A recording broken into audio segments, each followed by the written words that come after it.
Namaskar. This video is very fundamental. It is an important piece of the theory because many times I want to refer to it, but I realize that I have not recorded yet. This video is about consciousness and the attributes of the consciousness. Consciousness and energy, and three attributional forces of energy. It is fundamental to the yoga philosophy to consider the world to be an expression of consciousness. Everything in the universe is consciousness. In the crudified form, the world is simultaneously, there are many layers. There is a physical level, there is a psychic level, there is a spiritual level. And simultaneously consciousness existing in many different shapes and forms. Practically, there is only one thing existing in this universe. We see the multitude, diversities, but practically there is only one thing, and that is consciousness.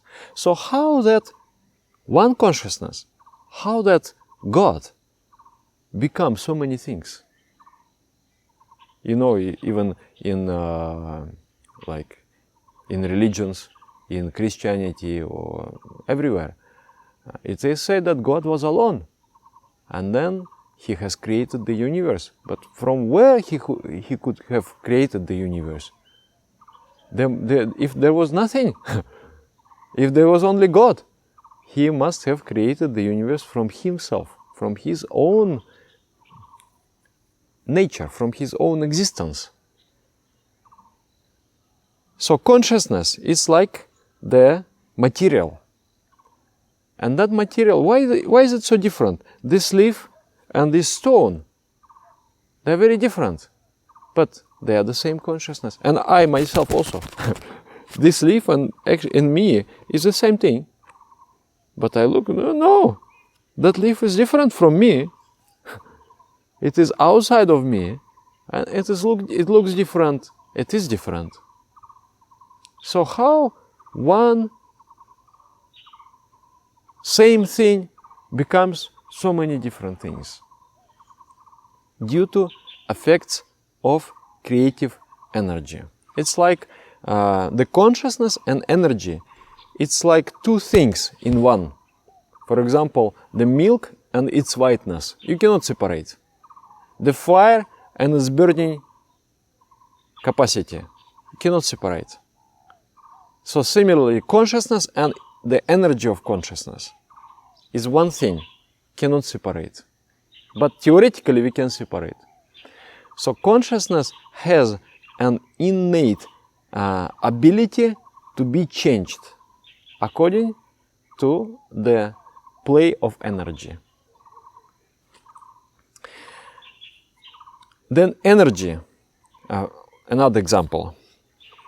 There is a lake, and that there is a water in the lake. And that water may become vaporized or may become frozen. Water is the same, but when the energy becomes very high, it vaporizes. When energy becomes very low, it becomes solidified. So similarly, the consciousness takes shape according to the conditions of energy. And the energy within has three modes. They are called gunas. Gunas means binding rope.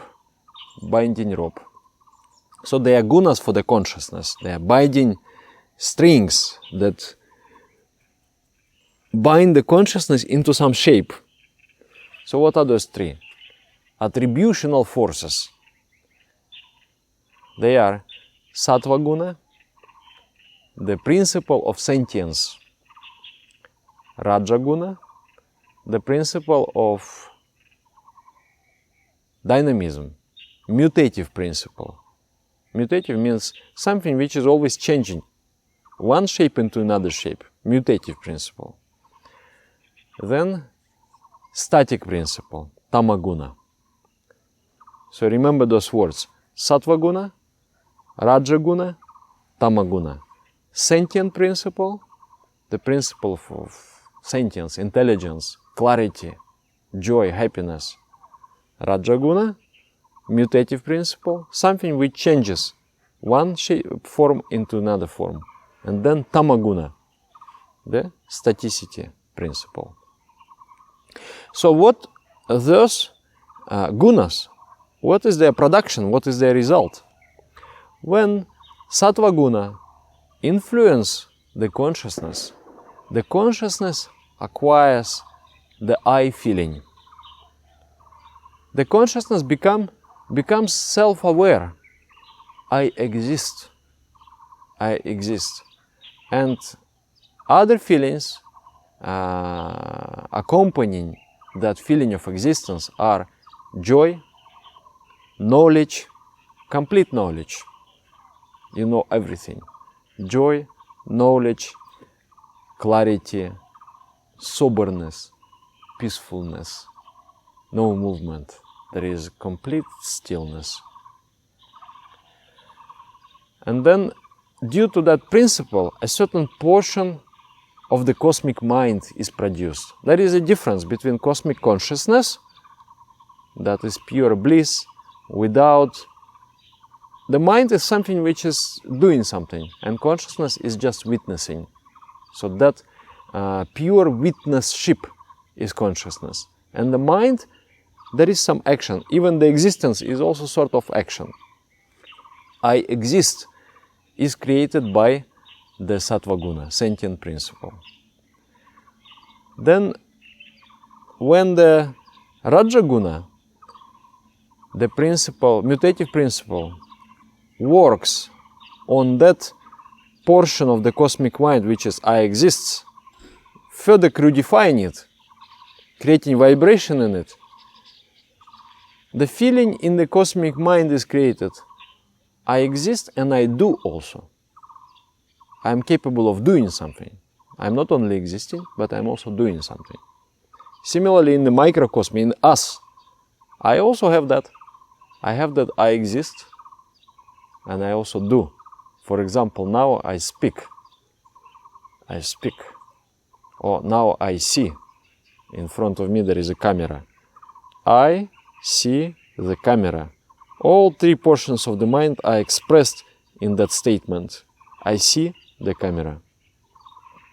So I, the sentient principle, see the mutative principle, the principle of dynamism.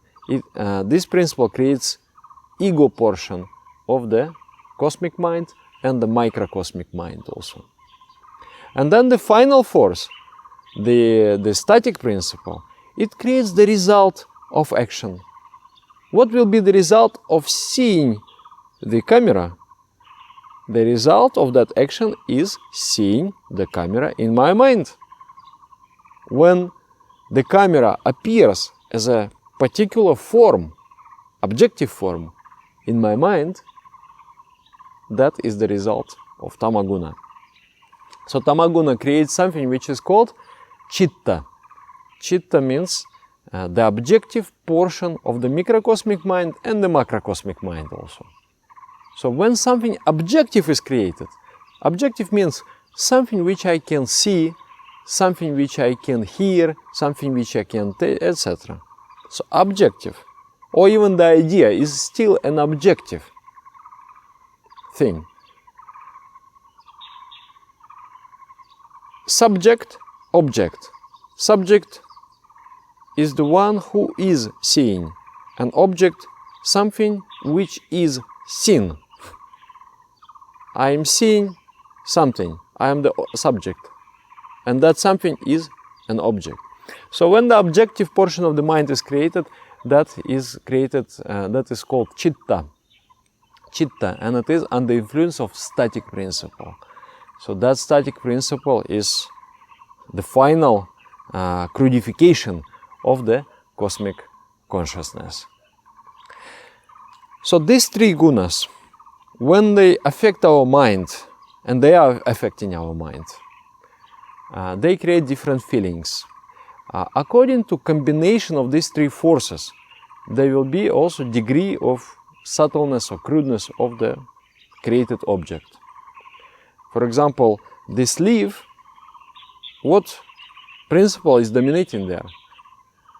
Tamaguna, because it is very objective. It is an objective form. It is a creation within the cosmic mind. I can see it, I can perceive it. So that is the Tamaguna dominated object. My mind is not visible, so there is less Tamaguna there. And if my mind is very, very active, very subtle, then it is even less Tamaguna there. So how does gunas affect the mind? I will try to give some examples. When Tamaguna, the principle of staticity, is very dominant within, it creates the dogmatic thinking. Dogmatic thinking. You learn something, you learn some idea, you accept it as a truth without doubts, and you operate with that idea. It is a static object within your mind. It's not changing.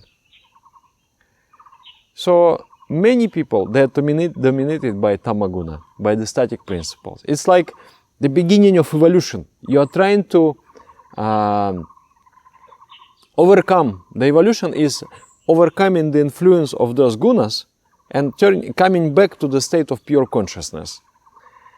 So in the beginning, a lot of domination of static principle. So the person is not really thinking. He is just using what he has learned. Memorizing things and using what he has learned, but not really thinking. When the thinking comes, it is Rajaguna. I am doubting. I am always verifying the veracity of my beliefs. And I am trying to focus my mind, concentrate, and finally to come to realization. I want to come to realization. And realization is when you achieve the clarity. That is Sattva Guna. So, the more sentience in the mind, the more wisdom in the mind. The more staticity in the mind, the more dogma, the more rigid beliefs are there. And the rigid beliefs, they are not always true. Sometimes we believe something, we believe that the world is, I see something, I believe it is square, but it's actually round. So, belief is like that. I believe something to be like that, but it is different. But I'm not paying attention to what really is. I'm paying attention only to my beliefs. That is dogmatic thinking. So scientific thinking is Rajasic.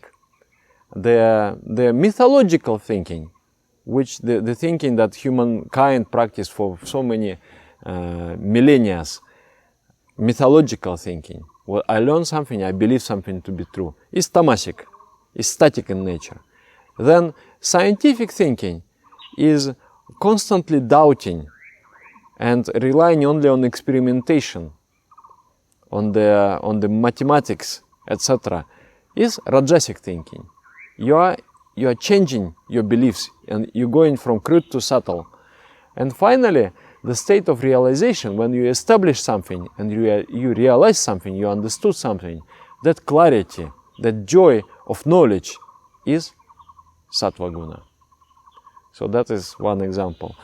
Also, I will keep coming back to this topic in the future videos, because these gunas, they're permeating the world, they're penetrating the world everywhere, in every object.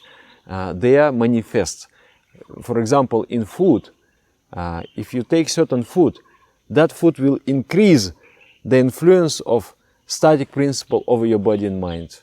And there will be results, there will be consequences of that.